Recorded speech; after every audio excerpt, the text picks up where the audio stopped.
நம்ம கண்ணை வந்து குளிர்ச்சியாக்கக்கூடிய ஒரு 3 பொருள் பார்க்க போகிறோம். ஃபஸ்ட்டு வந்து இந்த வாழைப்பழம். இது வந்து பேயம்பழம்னு சொல்லுவாங்க எங்கள் ஊரில். மற்ற இடங்களில் இதுக்கு பேர் என்ன அப்படின்னு தெரியாது. ஏன்னா இங்கே வந்து இந்த வாழைப்பழம் வரதே இல்லை. இது வந்து காய் தான் வரும்.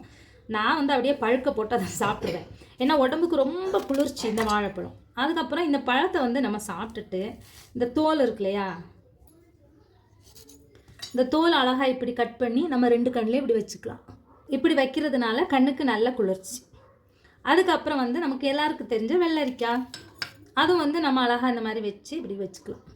அதுக்கப்புறம் வந்து கத்தாழை வந்து ரொம்ப குளிர்ச்சி ஜாஸ்தி. அழகாக அந்த சைடில் இருக்க முள்ளெல்லாம் கட் பண்ணி எடுத்துட்டு இப்படி பீஸாக எடுத்துட்டு அதை இப்படி நடுவில் இப்படியே வெட்டிக்கலாம். வெட்டினோன்னா இந்த மாதிரி வருது பாருங்கள். நான் வந்து வெள்ளரிக்காயெல்லாம் வைக்கிறத விட நான் எப்போவுமே இந்த கத்தாழை தான் வைப்பேங்க. அப்படி கண்ணுக்கு செம்ம குளிர்ச்சி, நல்லது கூட. நீங்கள் ட்ரை பண்ணி பார்த்துட்டு சொல்லுங்கள். வீடியோ பிடிச்சிருந்தா லைக் பண்ணுங்கள்.